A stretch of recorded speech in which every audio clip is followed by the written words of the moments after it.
ଲୋକେ କୁହନ୍ତି କି ଛୋଟ କଥାରେ ସମ୍ପର୍କ ଭାଙ୍ଗିଗଲା, କିନ୍ତୁ ଏକଥା କେହି ବି ବୁଝନ୍ତିନି ଯେ ସେହି ଛୋଟ କଥା ପଛରେ ବହୁତ ବଡ଼ ବଡ଼ ଯନ୍ତ୍ରଣା ଲୁଚିକି ରହିଥାଏ, ଯାହା ସମସ୍ତେ ବୁଝିପାରନ୍ତିନି।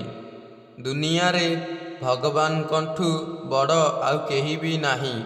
ସେ ଯାହା ବି କରିଥାନ୍ତି ଆମର ମଙ୍ଗଳ ପାଇଁ ହିଁ କରିଥାନ୍ତି। ଖରାପ ଲୋକ ଜୀବନରେ ବହୁତ ଆସନ୍ତି, ଦୁଃଖ ବି ଦିଅନ୍ତି, ଆଉ ତା ସହ ଆମକୁ ଅନେକ ଶିକ୍ଷା ମଧ୍ୟ ଦେଇଥାନ୍ତି। ଦୁନିଆ କେତେ ବି ବଦଳି ଯାଉନା କାହିଁକି, ମିଛର ଶକ୍ତି କେତେ ବି ବଢ଼ିଯାଉ, କିନ୍ତୁ ସତକୁ ମିଛ କେବେ ଜିତିପାରି ନଥାଏ। କାରଣ ମିଛ ହେଉଛି ଏକ ପାପ। ନିଜର ଭୁଲ ଥାଇ ବି ସେ କେବେ ବି ହାର ମାନି ନଥାଏ।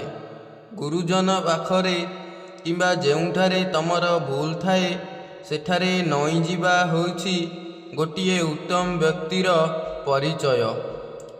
ସମସ୍ତେ କୁହନ୍ତି ଦୁନିଆରେ ମୋ ଠାରୁ ଅଧିକ ଦୁଃଖୀ ଆଉ କେହି ବି ନାହାନ୍ତି, ଏବଂ ଏହା ଏକ ସତ୍ୟ ଅଟେ। କାରଣ ସମସ୍ତଙ୍କ ଦୁଃଖ ସମସ୍ତଙ୍କ ପାଇଁ ଅଧିକ ହିଁ ହୋଇଥାଏ। ବଡ଼ ଅଜବ ଏହି ଦୁନିଆ।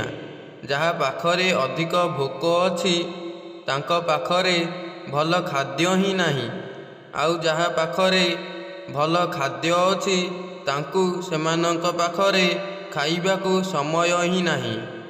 ଯାହା ପାଖରେ ଅଧିକ ଦୟା ଅଛି ତାହା ପାଖରେ ଅଧିକ ଧନ ନାହିଁ, ଆଉ ଯାହା ପାଖରେ ଅଧିକ ଧନ ଅଛି ତା ପାଖରେ ଦୟା ନାହିଁ। କର୍ମର ସିଦ୍ଧାନ୍ତ ବହୁତ ସରଳ ହୋଇଥାଏ। ଯିଏ କରିଥାଏ ସେ ନିଶ୍ଚିତ ଭୋଗିଥାଏ। ଭଲ କର୍ମ କରିଲେ ସୁଖ ଭୋଗିଥାଏ, ଆଉ ଖରାପ କର୍ମ କରିଲେ ଦୁଃଖ ଭୋଗିଥାଏ।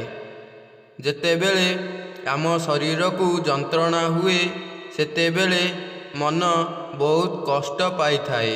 ସେଥିପାଇଁ ତ ଆମ ଆଖିରୁ ଲୁହ ଝରି ଆସିଥାଏ। ନିଜେ କୁହନ୍ତୁ ଆଉ ନିଜକୁ ଆକର୍ଷଣୀୟ କରନ୍ତୁ, ଆଉ ଯେତିକି କହୁଛନ୍ତି ତାହା ସତ ହିଁ କୁହନ୍ତୁ।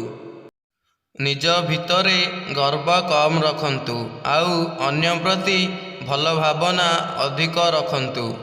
ସବୁବେଳେ ଉତ୍ତମ ସ୍ୱଭାବର ଲୋକଙ୍କ ସହ ମିଶନ୍ତୁ, ଯେମିତି ତୁମ ସ୍ୱଭାବ ପାଇଁ ଦୂରରୁ ମଧ୍ୟ ତୁମେ ଉତ୍ତମ ହିଁ ଦେଖାଯିବ। ଏହି ତିନୋଟି କାମ କରିକି ଦେଖନ୍ତୁ। ଯିଏ ତୁମକୁ ଘୃଣା କରନ୍ତି ନା, ସିଏ ବି ତୁମ ସହିତ ମିଶିବା ପାଇଁ ପାଗଳ ହୋଇଯିବେ। ଶବ୍ଦ, ସମୟ ଏବଂ ବିଚାର ମାଗଣାରେ ମିଳିଥାଏ, କିନ୍ତୁ ତାର ବ୍ୟବହାର ହିଁ ଏହା ନିଷ୍ପତ୍ତି ନେଇଥାଏ କି ପରିଣାମ କିପରି ମିଳିବ। ଯଦି ଆପଣ ଜୀବନରେ କିଛି ପାଇବାକୁ ଚାହୁଁଛନ୍ତି ତେବେ ନିଜର କର୍ମ ଉପରେ ଭରସା ରଖ, ଭାଗ୍ୟ ଉପରେ ନୁହେଁ। କାରଣ ତମ ଜୀବନ ତମ ହାତରେ ହିଁ ଅଛି ଏବଂ ତମ ଉପରେ ମଧ୍ୟ ନିର୍ଭର କରେ।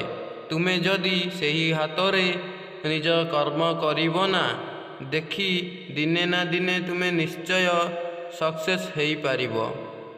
ଯିଏ ଯାହା କହୁଛି କହୁ, ଯଦି ନିଜେ ଠିକ୍ ଅଛ ନା, ତାହେଲେ ଦୁନିଆ ବି ଠିକ୍ ହୋଇଯିବ।